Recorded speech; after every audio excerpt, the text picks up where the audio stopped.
So we have some exciting news today. We are releasing more of our patterns in our extended size range. So as you know, we have been extending our size range across all our patterns ever since we released the Audrey top last year. And what we've continued to do that, and our size range is size 6 to 30 in our full extended size range. But we've always said that we wanted to go beyond that and go back to what our old pattern collection and work our way through. And so that's what we've done. And we've got 6 new patterns that are now in the extended size range that weren't before. So that is the Heather dress, which I'm actually wearing. Thought I should wear one of them today for this. And then the Georgie dress, also the Emma dress, the Betty dress and the Betty add-on, the Eve dress, and also the Jessie Coatigan. So those are now in our extended size range. And then we're also working on another 3 patterns at the moment to be released in the extended size range. And that is the Carrie Trousers, the Pussy Bow blouse, and the Meredith dress. So, and we'll continue to do them in batches. And so that's the plan, that we will keep releasing them and work our way through our collection so that we can extend the sizes of all of our patterns. But I wanted just to do a little video to tell you about it, but also explain the process, because it's not the easiest of processes. So what happens when we design a pattern from the outset is we generally use myself as a fitting model. So I'm around a size 10. So we make a size 10 pattern, and that's a physical paper pattern. That then gets given to our grader, who plots it using digital software, and then takes the sort of mathematical equation that we have decided and grades it all up. So every size from size 6 to size 20 is graded up with the same difference in between. And that will mean that, the waist goes up by, say, 2 inches, but the sleeve goes up by a certain amount, point something of a centimetre to each size. Now, when we get to size 20 and grading that up to 30, we can't apply the same mathematical equation. It just wouldn't work.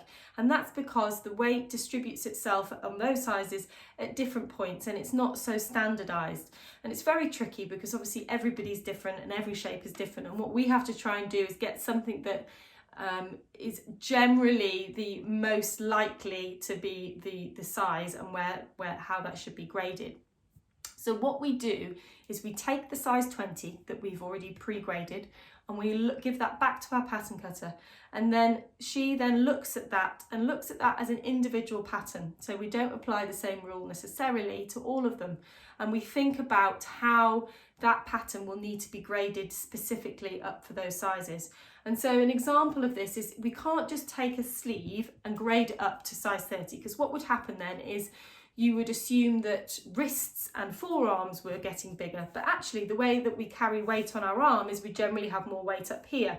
So we need to grade this part of it, but not this part. So what we need to do is alter the size 20 as a new block, a new size 20, so that when that is graded, it then grades it in the appropriate way, making the areas of the body bigger that need to be bigger, and not making the areas that don't get bigger, because otherwise you just end up with things that just completely aren't close to those sizes at all.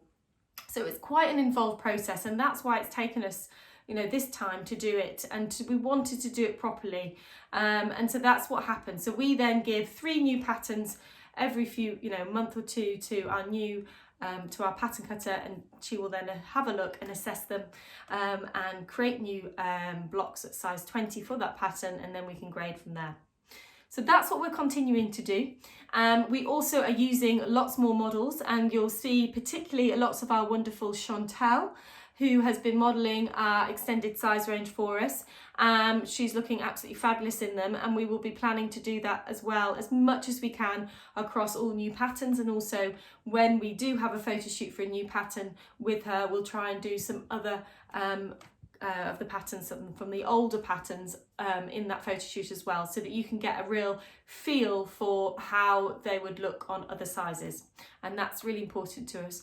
Obviously, at the moment, it's very difficult.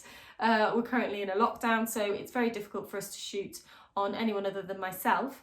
But the plan is to shoot on a variety of models for each pattern, so you can get an idea of it on different shapes. Anyway, that's it for today, guys. I hope that's good news for some of you. And I hope you found it interesting learning a little bit more about the grading process. I'll see you soon. Bye.